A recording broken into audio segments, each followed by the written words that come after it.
In today's episode, we'll show you the basic differences in construction between the most popular salon shapes, the almond and the oval. We'll find out how to choose the correct form, how to spread the product, and how to drive the file in order to optimize your work when creating these shapes and get perfect results. Hi, my name is Connie, and this is a channel dedicated to the art of nail styling. Today, we'll take a closer look at the two most popular salon shapes, the almond and the oval, and see what the main differences are between them. We'll also show you how to properly distribute gel and how to quickly and properly shape it. Let's go. The products and tools we'll be using in today's episode are a cleaner, an acid-free primer, a protein base, wipe off, self-leveling gel 110 in porcelain, self-leveling gel 70 in porcelain, self-leveling gel 70 and 110 in natural, tip top, purple forms, a cuticle pusher, an indigo cuticle number 9 bit, a 100 to 180 grit file, and a 100 to 180 grit buffer.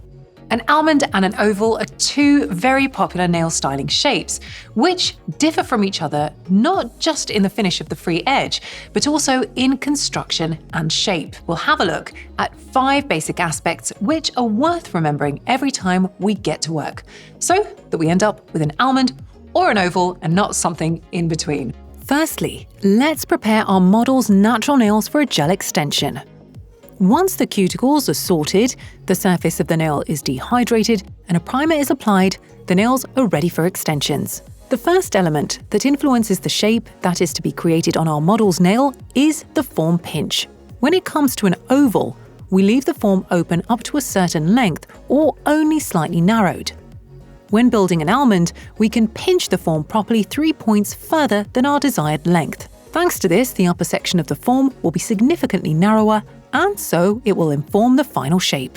The next important aspect is the product application. Already at this stage, we use the chosen products to create the shape of the free edge and its length. In an almond, the free edge will be narrowing down. In an oval, it will form a gentle arch. To achieve the best proportions, we recommend extending an oval only up to about 5 mm from the free edge. Almonds, on the other hand, should not be too short. To maintain a proper side edge structure, we recommend a length of at least 4 to 5 mm from the free edge. We start by applying the frame to the free edge. For comfort and full control over the product, we choose the self-leveling gel with a consistency of a 110. Then we place a small layer of the gel onto the nail plate and connect the two structures. We cure it in the lamp for 30 seconds. There's also another method of building the nail's gel frame. We start by covering the entire surface with a thin layer of gel. Here we're using the self-leveling 110 in porcelain. Only then do we pick up another portion of the gel and place it on the form in a gentle arch. The construction of an oval and an almond also differs when it comes to the pinch. It's not a mandatory step, but if we do decide to take it, we should remember that in the case of an oval, we should pinch around the stress area to avoid narrowing the entire shape too much. In an almond, we can additionally pinch the free edge to further slim down the entire shape. We move on to layering product and building the structure of both nails. Self-leveling gels in varying viscosities are an irreplaceable product in any salon.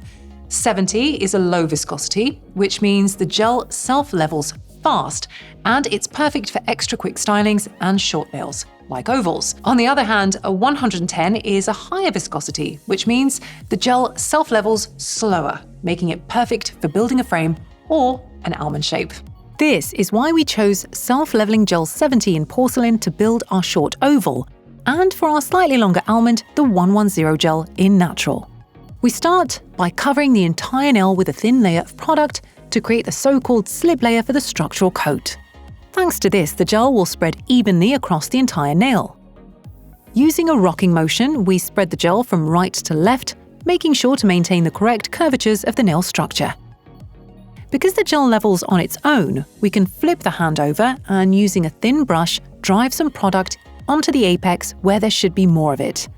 To maintain better control over the product and be able to create a perfect frame, we chose to use the 110 viscosity gel when building the almond, and for the construction of the short, less demanding oval, we went for the 70. We start work by covering the whole surface with a slip layer.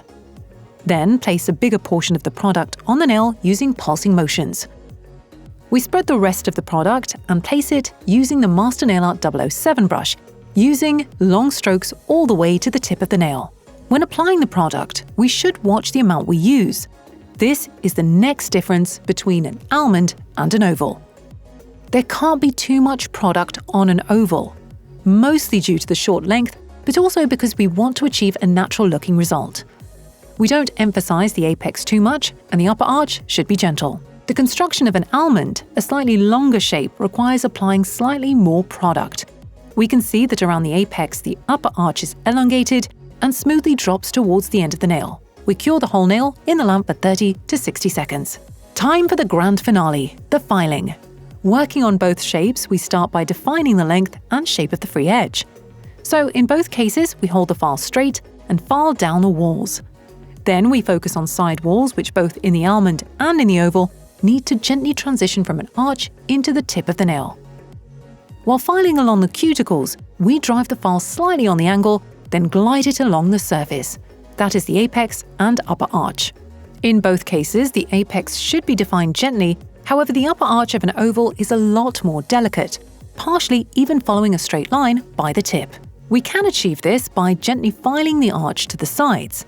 Next, holding the file parallel to the surface and moving towards the free edge, we smooth out the tip of the almond. If necessary, we can smooth the surface further using the 100 to 180 grit buffer. Once the filing is done, we wipe the nails with wipe-off cleaner. We can now perform 3 operations on this lovely surface: apply color, do a French tip, or apply tip top.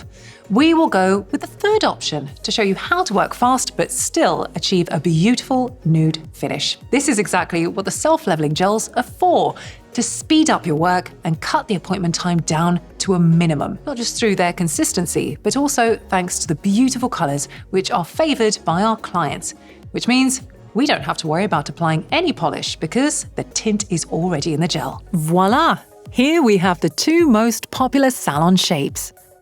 And so we've come to the end of our episode. Do let us know in the comments below if you're team porcelain or team natural.